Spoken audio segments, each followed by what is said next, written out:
Jadi ada suara langkah kaki dan gaun yang lagi diseret di tanah. Ada sosok perempuan dengan rambut panjang pakai baju putih panjang lagi natap si Putri dari bawah ke atas.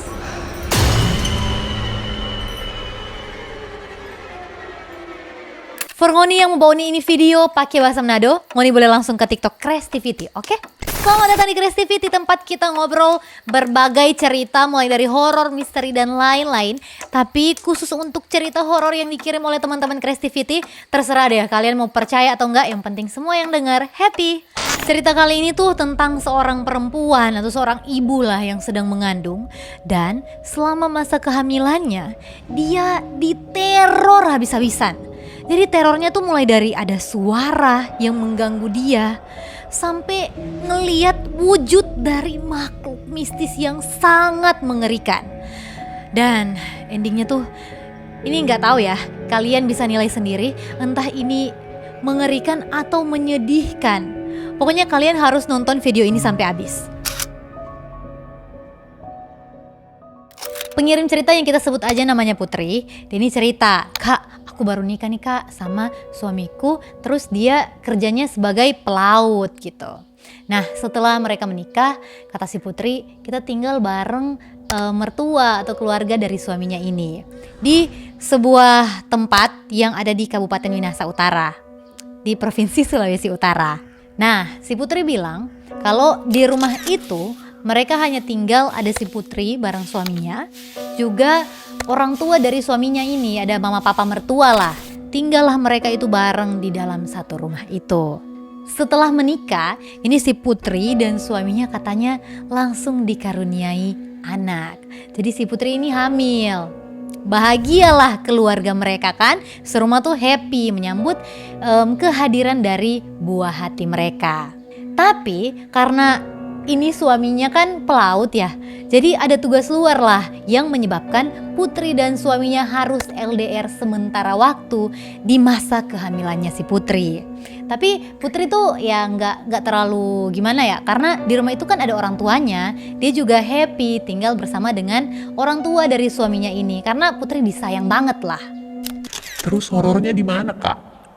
Ini dia bagian horornya. Waktu pun berlalu dan di masa awal-awal kehamilan, si Putri bilang semuanya lancar-lancar aja, gak ada yang aneh gitu. Tapi memasuki bulan kelima, dia ngerasa udah ada yang aneh, entah di dia, di dalam diri dia atau di rumah tempat dia tinggal. Sebelum lanjut, ini kan Putri biasanya tidur bareng suaminya. Tapi karena suaminya lagi tugas di luar, jadilah Putri tidur seorang diri di kamar itu. Di kamar itu tuh ada jendela yang langsung menghadap ke luar rumah, ke samping rumah lah. Terus orang tua mertuanya si Putri ini tidur di kamar yang lain. Satu malam pas Putri lagi tidur, dia tiba-tiba terbangun. Nah dia bangun dalam keadaan yang gelisah banget. Dia bilang, "Duh kak, aku tuh udah gak bisa tidur sama sekali tuh, udah gelisah aja gitu, gak tahu apa juga yang dipikirin." Terus dia tiba-tiba dengar ada suara anak ayam di bawah jendela kamarnya dia. Bingung dong, loh ini kenapa tiba-tiba ada anak ayam? Soalnya itu posisinya udah tengah malam, terus keluarganya si Putri gak ada yang pelihara ayam sama sekali. Makin gelisah lah si Putri ini, makin gak bisa tidur dia guys. Gak lama setelah itu, dari samping kamarnya itu deket jendela, dia dengar ada suara orang jalan. Tapi jalannya tuh bukan yang jalan biasa gitu guys. Jalannya tuh sambil narik gaun. Jadi ada suara langkah kaki dan gaun yang lagi diseret di tanah.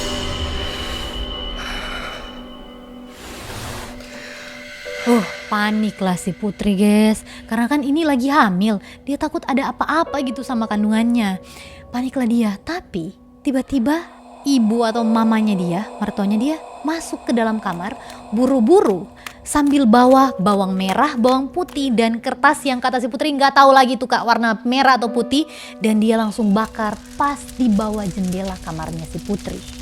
Awalnya si Putri kaget lihat ibunya kayak gitu. Jadi dia cuma bisa bengong doang dan nggak tahu juga mau ngapain guys.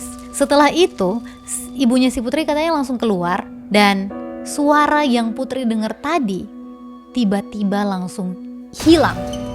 Keesokan harinya Putri mikirnya ya udah malam itu aja dan ibunya juga udah kayak gitu kan, harusnya aman lah si Putri.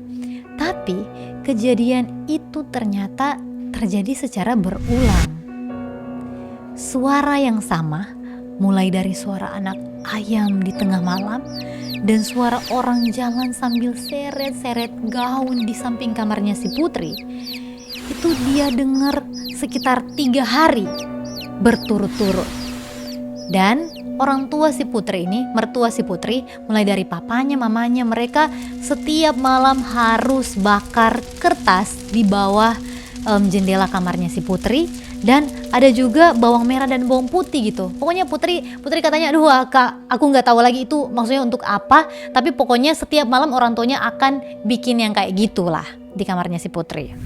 Karena gangguan ini yang udah sering banget terjadi, Putri jadi parno. Karena dia takut ada masalah di kandungannya dia. Jadi Putri ngobrol lah sama orang tuanya, gimana nih Pak, Ma, aku juga takut kalau kayak gini kan. Jadi Putri memutuskan untuk kayaknya aku tinggal bareng orang tuanya aja, orang tua si Putri di Gorontalo. Pulanglah Putri di rumah orang tuanya di Gorontalo. Nah, rumahnya si Putri di Gorontalo tuh ada 2 lantai. Jadi Putri tidurnya di lantai 2, pokoknya ada kamar, terus ada kamar mandi di lantai yang sama. Tinggal bersama orang tuanya tuh bikin Putri merasa aman dan nyaman gitu. Jadi dia merasa harusnya udah gak ada gangguan sama sekali yang dateng, karena ini tempat tinggal gue nih dari kecil tinggal di sini, jadi nggak mungkin ada gangguan yang kayak gitulah. Satu ketika pas Putri ini lagi tidur, dia tiba-tiba ingin buang air kecil. Keluarlah Putri itu sekitar jam 2 malam. Dia keluar dari kamar menuju ke kamar mandi.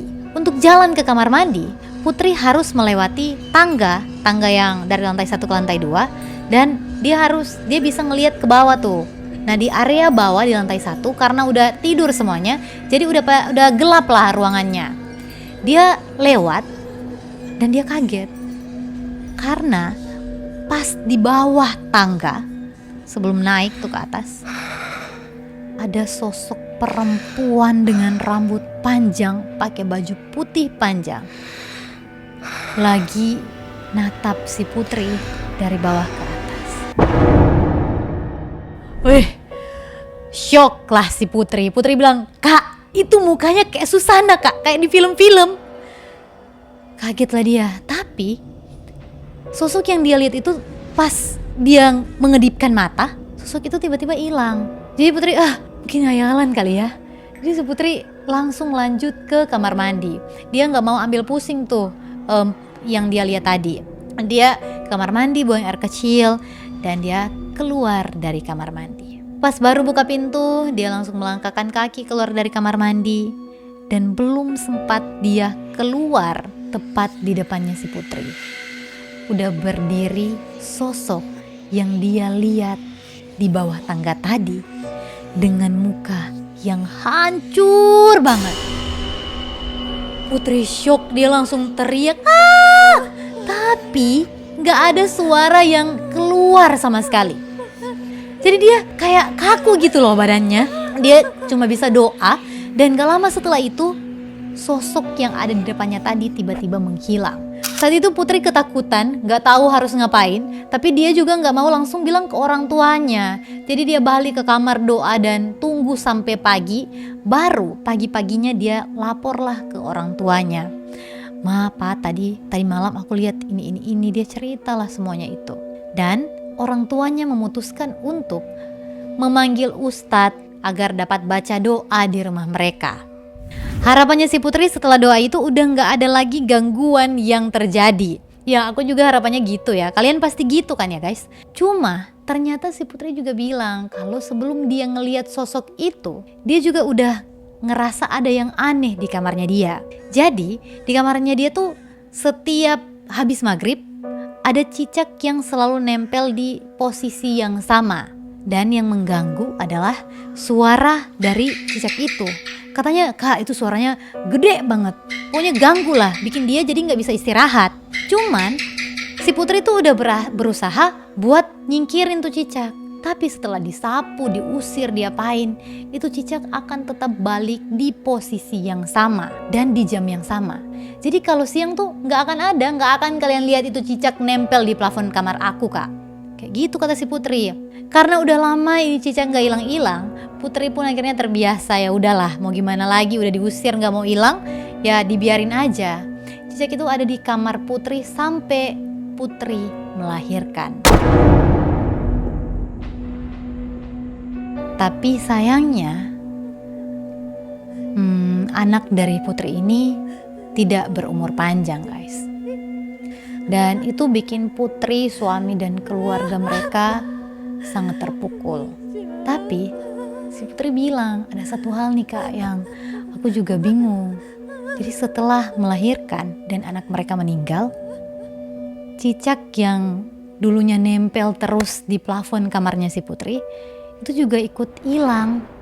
Gak ada lagi, gak diusir, gak diapa-apain, pokoknya hilang doang gitu aja. Setelah situasi dan perasaan Putri mulai tenang, akhirnya dia ceritalah sama mamanya tentang semua kejadian demi kejadian yang dia alami, mulai dari saat dia tinggal bersama mertuanya sampai saat dia tinggal di rumahnya sendiri. Dan betapa kagetnya si Putri, karena ternyata menurut mamanya, setiap teror atau gangguan yang Putri alami itu udah kayak tanda bahwa ada yang mengincar bayi di dalam kandungannya si Putri. Tapi itu asumsi mamanya ya, kita nggak tahu kebenarannya seperti apa. Cuman kalaupun itu emang diincar bayinya, siapa gitu yang ngincar?